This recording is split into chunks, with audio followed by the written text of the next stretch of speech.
Today we're going to look at some images from the Sony FE 35mm f1.8, and I feel like I owe Nikon a little bit of an apology because these lenses are similarly priced, but spoiler alert, this lens just isn't that good.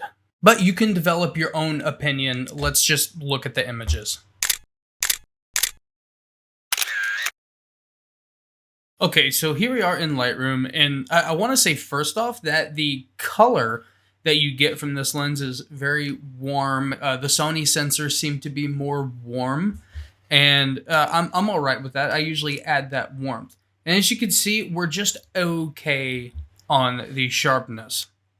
Compared to the Nikon Z version, the Nikon Z version is pretty darn sharp.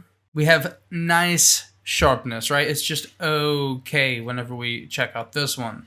And see, this is sharp. It's just okay sharp. We don't need to keep beating that up. But the point I'm getting at is that it's just okay. Now, it does have a decent amount of contrast. It is pretty good on the focus speed. And the Nikon Z version, by the way, is rather slow compared to other 35mm.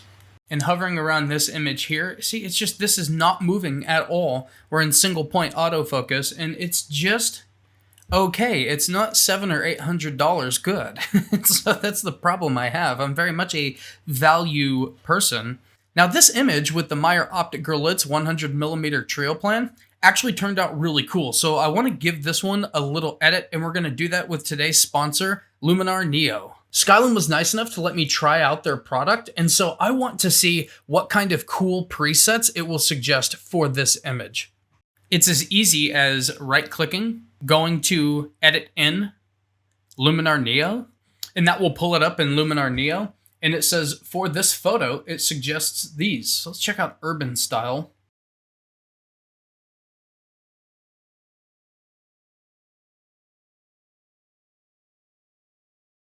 Those are all pretty good suggestions, but let's see what else it suggests for this image. Ooh, I like Nude Noir. It's kind of a subtle black and white. I would probably boost the contrast on this a little bit. Actually, let's just go ahead and do that because I think this is the one I like. We go to Develop, Smart Contrast. Yeah, a little Jared Polin vibes. Sweet. Let's see what else it thinks would look good with this. Nice, warm autumn colors.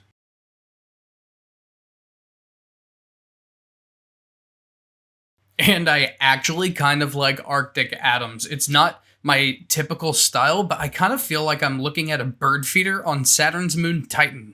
If you want to try out Luminar Neo yourself, there is a link in the description. Full disclosure, I get a little bit of a commission if you decide to try it out. But it's really cool and it's worth checking out at least once. See if it's for you. Okay, so we can move on. This one, it doesn't really matter what lens you have. For whatever reason, this simple subject, it just turns out cool sometimes. And we can see I set my focus point right here on the little corn kernels. And it's just okay, guys. It's just okay for, you know, $700 to $800. It's too expensive for this lens, Sony. I don't know what you're thinking. Again, I mean, nice contrast, but it's just not that darn sharp, you know. And sharpness isn't everything, but you know, for $700, it's something. It doesn't have enough contrast or enough colorful or character to it to justify that price. I guess that's really the point that I'm trying to make.